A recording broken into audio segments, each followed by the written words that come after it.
உலகெங்கும் வாழக்கூடிய பக்தி ஒளி நேயர்கள் அனைவருக்கும் வணக்கம்.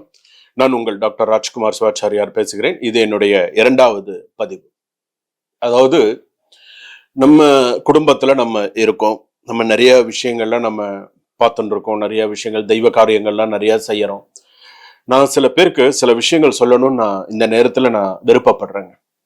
அதாவது நம்ம மக்கள் சில பேர் எல்லாம் இருந்தும் சில நேரத்துல ஏன் நிறைய சிரமப்படுறாங்க. நீங்க யோசிச்சு பாருங்க. நிறைய கஷ்டப்படுறீங்கன்னு சொல்றாங்க. எங்களுக்கு எல்லாமே இருக்கு, ஆனா இன்னைக்கு நான் ஏதோ ஒரு சூழ்நிலையில இன்னைக்கு நான் கஷ்டப்பட்டு இருக்கேன், ஏதோ ஒரு இடத்துல நான் கண்ணா பின்னு ஒவ்வொருத்தரும் ஒவ்வொரு விதத்துல நிறைய தன்னுடைய கஷ்டங்களை மனசுல சொல்லிக்க முடியாத அளவுக்கு சில பேருக்கெல்லாம் இருக்கு. சோ இதுக்கெல்லாம் என்ன காரணம்? சில நம்ம வீட்டுல நம்ம எப்படி நம்ம வீடை வச்சுட்டு இருக்கோமோ அதுக்கு தகுந்த மாதிரிதான் நம்மளுடைய மகாலட்சுமி நம்ம வீட்டுல நமக்கு குடிகொண்டு இருக்குங்க. அதுல எந்த மாற்று கருத்தும் கிடையாது. உங்க வீடு முதல்ல நீட்டா இருக்கணும். உங்க வீடு முதல்ல சுத்தமா இருக்கணும். வீடு நீட்டா இருக்கணும். நீங்க சின்ன வீடா இருந்தாலும் சரி, ஒரு 600 ஸ்கொயர் ஃபீட்ல இருக்கக்கூடிய வீடா இருந்தாலும் சரி, 300 ஸ்கொயர் ஃபீட்ல இருக்கக்கூடிய வீடா இருந்தாலும் சரி, வீடு நீட்டா இருக்கணும், சுத்தமா இருக்கணும் வீடு. ஒரு காலத்துல பாத்தீங்க அப்படின்னு சொன்னா, நடந்ததை சொல்றோம். ஒரு காலத்துல பாத்தீங்கன்னா ஒண்ணும் இல்ல, ஒரு தலை வாரணும்னு வச்சுக்கோங்களேன், எங்க தெரியுமா போவாங்க? வெளியில நின்று தலை வாருவாங்க, இல்லைன்னா பின்னாடி நின்று தலை வாருவாங்க. இதை நம்ம எத்தனை குடும்பத்துல நம்ம பார்த்திருக்கோம், எத்தனை இடத்துல பார்த்திருக்கோம். எவ்வளவு தலை வாடுறது இன்னைக்கு எத்தனை இடத்துல இருந்து நம்ம பார்த்திருக்கோம். வெளியே தலைவாரி வெளியில எல்லாம் போட்டுட்டு அப்புறம் தான் வீட்டுக்குள்ளேயே வருவாங்க. இதை எத்தனை பேர் செஞ்சிருக்கீங்க, செஞ்சுட்டு இருக்கீங்கிறத நீங்க கமெண்ட்ல சொல்லுங்க. ஏன்னு முக்கியமா இந்த விஷயத்த நான் சொல்றேன் அப்படின்னு சொன்னா, எந்த ஒரு வீட்டுல கண்ணுக்கு தெரியாத இடத்துல எல்லாம் முடி நிறைய இருக்கோ அந்த வீட்டுல தரித்திர வாசம் நிறைஞ்சிருக்கும். கண்டிப்பா சொல்றேன். எவ்வளவு பணம் வந்தாலும் நமக்கே தெரியாதுங்க. நான் ஒண்ணு சொல்ல, நமக்கே தெரியாது. எங்கெங்கெல்லாம் தெரியுமா இருக்கும்?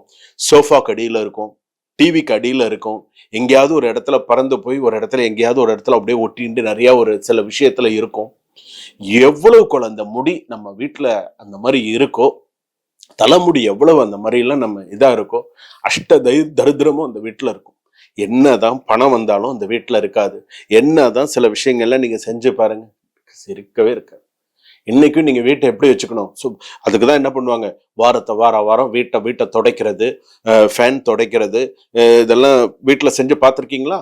இப்பெல்லாம் யாரு என்ன செய்யறாங்கன்னு தெரியல. இப்ப எல்லாத்துக்குமே இப்பெல்லாம் ஆள் வந்தாச்சு. ஃபேன் துடைக்கணுமா, வீடுக்கு இது பண்ணணுமா, ஆப்ல பார்த்த உடனே ஆளை கூப்பிடுறது. இப்பெல்லாம் இப்ப ட்ரெண்ட் எல்லாம் மாறி போச்சு, வேற அளவுக்கு இப்ப மாறி போச்சு. இருந்தாலுமே அது முதல் விஷயம். இதை முதல்ல ஞாபகம் வச்சுக்கணும். 2வது விஷயம் என்னன்னா, உங்க வீட்டுல நீங்க போடுற செருப்பு இருக்கு பாத்தீங்களா, நீங்க இந்த செருப்பை நீங்க கரெக்டா நீங்க விடல அப்படின்னு சொன்னாலே அதுவும் ஒரு விதமான தரித்திரம். சில பிளாட்ஸ்ல சில இடத்துல எல்லாம் போய் பாருங்களேன், இந்த செருப்பு விட்டுருக்கிறத பார்த்தாலே நமக்கு ஒரு மாதிரி இருக்கும். நம்ம செருப்பை எங்க விடுறது, எங்கடா விடுறது, எந்த இடம்? உண்மையில இந்த செருப்பை விடுறதுக்குன்னு ஒண்ணு பாத்தீங்கன்னா வீட்டு வாசல்ல இருக்கும், ஒண்ணு பாத்தீங்கன்னா கேட்டு கிட்ட ஒண்ணு இருக்கும்.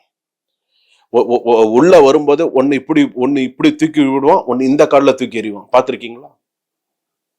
நடக்குதா இல்லையா? நீங்களே சொல்லுங்க. இதெல்லாம் நல்லதா சொல்லுங்க. செருப்பா அதுக்குன்னு ஒரு இடம், அதுக்குன்னு ஒரு சில விஷயங்கள், அது சில பேர் கரெக்டா மெயின்டைன் பண்ணுவாங்க. இப்படிதான் நம்ம போட்டுக்கணும், இந்த கலர்ல இப்படி போட்டுக்கணும், அதெல்லாம் சில பேர் கரெக்டா மெயின்டைன் பண்ணுவாங்க. இது 3வது. இந்த விஷயம் எல்லாம் நான் ஏன் சொல்றேன் அப்படின்னு சொன்னா, இதெல்லாம் ஒரு வீட்டுக்கு உண்டான கெட்ட அறிகுறிகள், அதுக்காக சொல்றேன்.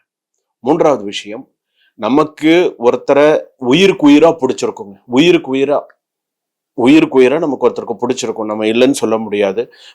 அவங்க பாத்தீங்கன்னா நம்ம உற்ற நண்பனாக இருப்பான். ஒரு அகால மரணம், துர்மரணத்துல இறந்து போயிட்டாங்க அப்படின்னு சொன்னா, அவங்களுடைய படத்தை நம்ம ஹால்ல வைக்கிறதோ நடு வீட்டுல வைக்கிறதோ துர்மரணத்தை ஏற்படுத்திருக்கக்கூடிய அவங்களுடைய அவங்களுடைய விதி அவங்க காலமாயிட்டாங்க, அது நம்ம சொல்ல முடியாது. ஆனா அந்த படத்தை நம்ம வைக்கிறது அப்படிங்கிறது மிகவும் தவறான ஒரு விஷயம். நம்ம முன்னோர்களுடைய படங்கள்லாம் வைக்கிறோம், அது வேற.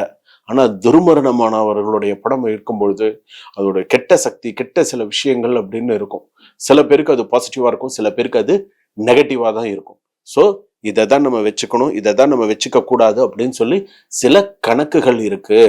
அப்ப அதுபடிதான் நம்ம வச்சுக்கணும் அப்போ அந்த ஒரு வீடு அப்படின்னு சொன்னா இந்த ஒரு தலைமுடி இருக்கிறது, கண்ணா பின்னான்னு இருக்கிறது கண்டிப்பா தவிர்க்கப்பட வேண்டிய ஒண்ணு. செருப்பு பாதரட்சை என்று சொல்லக்கூடிய அதை நீங்க கரெக்டா இப்படிதான் போடணும், இப்படிதான் வைக்கணும் அப்படின்னு சொல்லி 2வது விஷயம் அந்த மாதிரி இருக்கு. 3வது இந்த மாதிரியான சில விஷயங்கள் இதெல்லாம் தவிர்க்கணும். வீட்டு வாசல்ல எப்பொழுதுமே பிரம்ம முகூர்த்தத்துல விளக்கேத்தணும் அப்படிங்கறது ஒரு கணக்கு வச்சுக்கோங்க. பிரம்ம முகூர்த்தத்துல காலையில தண்ணி தெளிச்சு கோலம் போட்டு பிரம்ம முகூர்த்தத்துல விளக்கேத்தணும் அப்படிங்கறது ஞாபகம் வச்சுக்கோங்க. ஆனா இன்னைக்கு நம்ம பார்க்கிறது எத்தனை மணிக்கு பிரம்ம முகூர்த்தம், இன்னைக்கு இருக்கக்கூடிய காலகட்டத்துல பிரம்ம முகூர்த்தம் எப்படி இருக்கு அப்படின்னு சொன்னா, காலையில 8 மணிக்கு மேல 10 மணிக்கு தான் பிரம்ம முகூர்த்தமே சில பேருக்கு வருது. என்னன்னு நீங்க சொல்லுவீங்க சொல்லுங்க? 8:30 மணி 8:45 மணிக்கு தண்ணி தெளிச்சு கோலம் போடுறாங்க. அதுல ஒருத்தர் கேட்டுக்கிட்டே போறாரு, என்னம்மா இப்பதான் உனக்கு பொழுது விடிஞ்சுதா அப்படின்னு ஒருத்தர் கேட்டு போறாங்க. நான் காதுல வாங்கிட்டே வரேன், என்னம்மா இப்பதான் உனக்கு பொழுது விடிஞ்சுதா அப்படின்னு கேக்குறேன். நம்ம சிரிச்சுட்டா ஆமாங்க, இன்னும் ஒன்னும் சொல்ல முடியல. அதுக்கு நமக்கு இறைவன் எல்லாத்துக்குமே ஒரு நேரம் விதிச்சிருக்காங்க. இந்த நேரத்துலதான் இதை பண்ணணும், இந்த நேரத்துலதான் இப்படி இருக்கணும் அப்படின்னு எல்லாத்துக்கும் விதிச்சிருக்கான். நம்ம எங்க இன்னைக்கும் சாயங்காலத்துல, இன்னைக்கு கிராமப்புறங்கள்ல, இன்னைக்கும் சில இடங்கள்ல எல்லாம் பாருங்க, சாயங்காலம் ஆச்சுன்னு சொன்னா ஒரு 4:30 மணி 5 மணிக்கெல்லாம் வீட்டை பெருக்கி இது பண்ணி வாசல்ல விளக்கேத்தி சாம்பிராணி போட்டு, வீட்டுல விளக்கேத்தி சாம்பிராணி போட்டு எல்லாமே ஒரு வீட்டுல சில இடத்துல எல்லாம் செய்வாங்க. விளக்கேத்தி வச்சு வீட்டு உள்ள விளக்கேத்தி, வீட்டுக்கு வெளியில விளக்கேத்தி, நேரம் கிடைச்சதுன்னா கோவிலுக்கு வரைக்கும் அந்த அம்மா வீட்டுல இருக்கிறவங்க போயிட்டு வருவாங்க. ஆனா அந்த அம்மாவை தான் பைத்தியம்னுவாங்க, அந்த அம்மாவை தான் பைத்தியம்னு சொல்லுவாங்க. உண்டா இல்லையா? உண்டு. சொல்றாங்களா அதுக்கு என்ன வேலை அப்படின்னு சொல்லி, அதெல்லாம் தவறான ஒரு விஷயம். ஆனா அந்த அம்மா பண்றது புண்ணிய காரியம்ங்கிறது யாருக்கும் தெரியாது. ஆனா இதெல்லாம் உண்டு. அதனால என்னைக்குமே நம்ம வீட்டை நம்ம சுத்தமா வச்சுக்கணும் அப்படிங்கிறத முடிவு பண்ணிக்கோங்க. இப்படிதான் இருக்கணும். தலைமுடி, பாதரட்சை, சில விஷயங்கள்லாம் நம்ம வீட்டுல எப்படி இருக்கணுமோ அப்படிதான் இருக்கணும் அப்படிங்கிறத ஒரு முடிவு பண்ணிக்கோங்க. இப்படி எல்லாம் வச்சுட்டீங்கன்னா தான் நல்லது. எப்பேற்பட்ட வீடா இருந்தாலும் சரி, இந்த மாதிரியான சில விஷயங்கள் வரும்போது அந்த வீட்டுல கடன் அதிகரிக்கும், வர வருமானம் தங்காது, சாண் ஏறனா முழம் சறுக்கும். 10 ரூபா சம்பாரிச்சா 50 ரூபா செலவாகும், 40 ரூபா நீங்க கடன் வாங்க வேண்டிய சூழ்நிலை கண்டிப்பாக வரும்.